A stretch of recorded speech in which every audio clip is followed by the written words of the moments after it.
peux parler de ce que c'est que la différence entre avoir un mot en soi, la définition d'un mot, avoir une notion, avoir des paradigmes expérimentés ou inexpérimentés,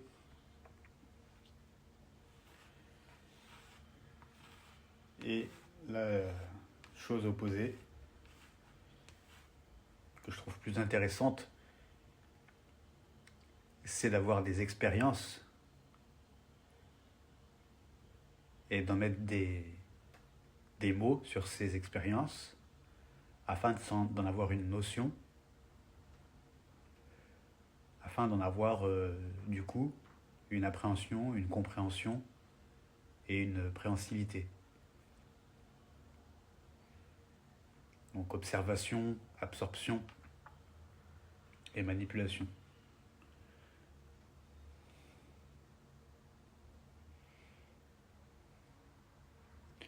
Je remarque de plus en plus autour de moi que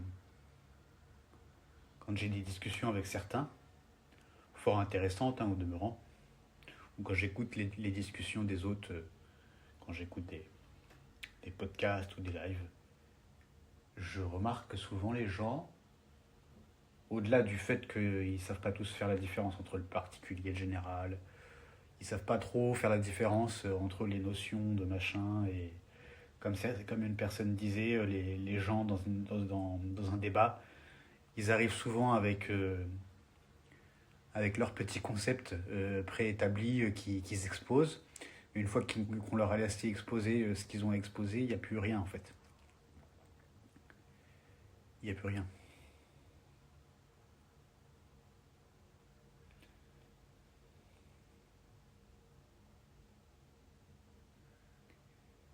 Puis il y a ceux qui vont tout de suite tomber dans le dictionnaire et puis qui vont se croire, qui vont être persuadés qu'ils sont maîtres du débat, maîtres des choses, parce qu'ils sortent la définition du dictionnaire, religaré, c'est relié, donc ceci, cela. Et puis en fait, on fait dire tout ce qu'on veut. Par exemple, sur le terme de religion, avec l'étymologie, religion, c'est religaré, donc c'est bien, c'est réunir, c'est beau, c'est relier les gens et tout. Mais relier les gens, c'est aussi les lier, c'est aussi les emprisonner. Donc religion, tout dépend comment on peut. Par l'intellect, par la sémantique, on peut dire tout et son contraire. Et je trouve que si on a un chercheur de véritude, un chercheur de vérité, quelqu'un d'assez sincère dans ce qu'il veut, d'assez clair en lui-même, qui fait pas semblant, qui n'est pas là juste pour jouer à la dinette, bah, si vous cherchez par exemple en vous qu'est-ce que c'est que l'esprit, parce que tout le monde parle que de ça en fait, bah, vous allez finir par tomber sur des trucs qui, par rapport à cette notion d'esprit, donc cette notion d'esprit, elle a des caractéristiques. C'est déjà, vous ne cherchez pas quelque chose de physique, déjà, quand vous cherchez l'esprit. Selon les notions que vous avez, vous allez chercher des choses par rapport aux notions, et puis vous allez trouver des choses par rapport aux notions. Puis ça peut être bien au quotidien. On vous demande d'aller chercher le stylo rouge. Vous avez la notion de stylo rouge, à peu près de ce que c'est qu'un stylo avec la couleur rouge. Vous voyez un stylo rouge, puis vous vous dites que c'est celui-là. Mais ça ne veut pas dire que c'est celui-là, parce qu'il peut y en avoir plusieurs des stylos rouges. Puis le stylo rouge qui est demandé, il est peut-être incomparable aux autres. Peut-être qu'on va en ramasser 10 sur notre chemin des stylos rouges, mais on va arriver au 11e et on va se dire, oh là, mais c'est sûr que c'est celui-là, en fait, je me suis planté sur les 10 autres. Mais avant d'être tombé sur ce stylo-là, on pensait que c'était celui-là, puis le suivant, puis le suivant. Ou alors on ne sait même pas savoir lequel est lequel, vu qu'il y en a plusieurs qui correspondent à la description. Ben, c'est un peu ça avec l'esprit, on essaie d'aller chercher l'esprit, on y va avec nos petites caractéristiques et tout, puis quand on tombe sur un truc qui ressemble à la caractéristique nominative de l'esprit, ben, on va se dire ça y est, c'est l'esprit.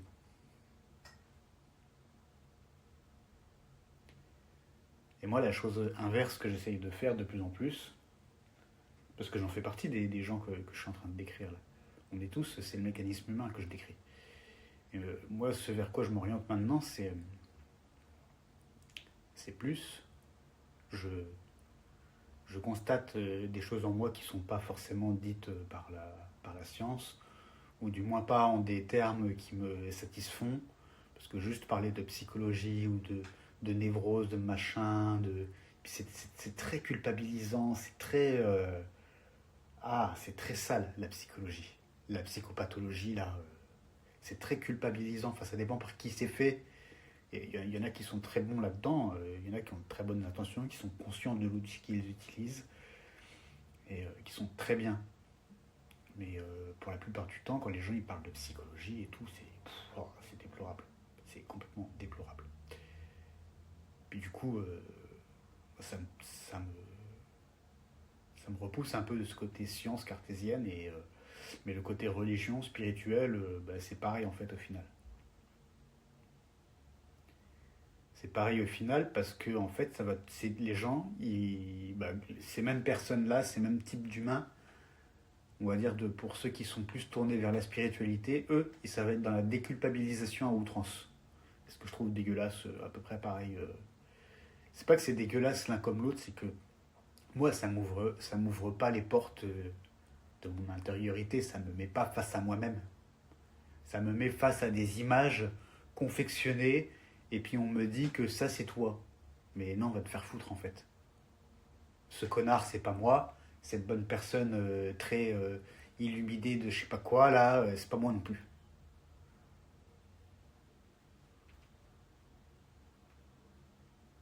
Ça m'intéresse pas ces choses-là. Mais je sais qu'en moi, il y a toujours eu cette chose ineffable, hein, qui peut s'expliquer, dont on pourrait parler philosophiquement, justement sur le plan psychologique, sur le plan spirituel. C'est commun à toute culture, c'est commun en tout temps, cette chose-là.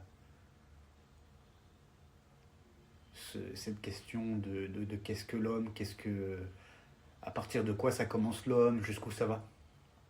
Et si on cherche justement cet homme avec la notion nominative qu'on se fait de l'homme, on va très vite le trouver. Si un homme, c'est un truc avec deux bras, deux jambes, une tête qui se tient debout, on va le trouver. Mais on peut tomber sur un singe qui a aussi une tête, deux bras, deux jambes et qui se tient debout. Puis là, il faudra se rendre compte par soi-même que c'est pas un humain, même si ça tombe dans la définition. Puis aussi ces humains qui naissent avec un bras en moins, par exemple, qui perdent un bras au cours de leur vie, donc ils ne rentrent plus dans cette définition de ce qu'on appelle l'humain. Mais pour autant, ils le sont encore. Donc c'est bien que dans cette notion d'humain, il y a autre chose que la simple forme descriptive. Il y a autre chose et il y a surtout ce que l'on met dedans. Parce que s'il y en a qui disent qu'un humain c'est un truc avec une tête, deux bras et deux jambes, c'est correct. C'est correct. Surtout s'il s'en sert comme ça et que ça lui sert bien.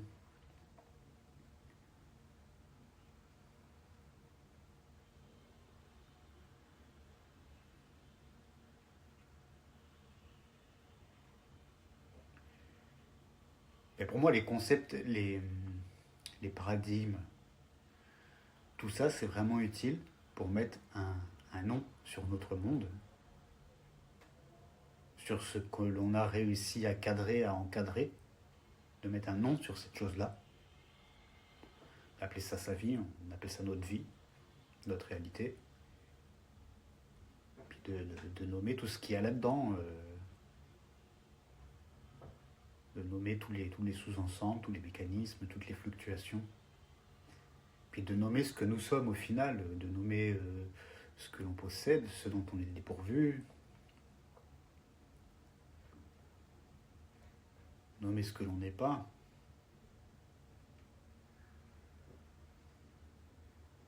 Et surtout pas faire le chemin inverse.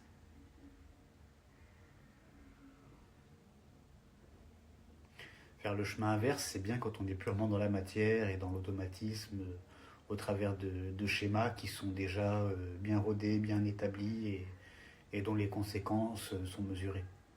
Comme par exemple ce qu'on peut avoir au niveau de la société, au niveau du salariat, il n'y a pas besoin de... Il n'y a pas besoin d'aller chercher à midi à 14 heures. Si on vous dit d'arriver à telle heure, c'est ce que veut dire telle heure par rapport à la définition du dictionnaire. Puis tout est régi par la définition du dictionnaire. Parce que c'est un truc commun sur lequel il n'y a pas de subjectivité. Puis on ne peut pas dire « Ah, j'avais mal compris ». Parce qu'à ce moment-là, la personne en face, elle répondra « Oui, mais ce que j'ai dit dans le dictionnaire, ça veut dire ça.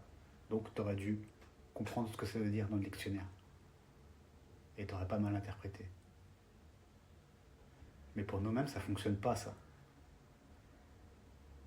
Pour nous-mêmes, ça ne fonctionne pas. Comme je l'ai dit,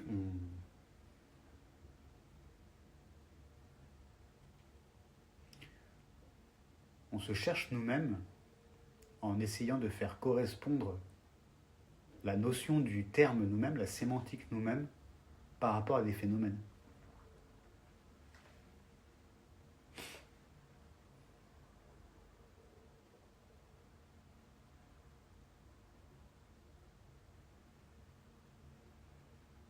Allez, je vais m'arrêter là.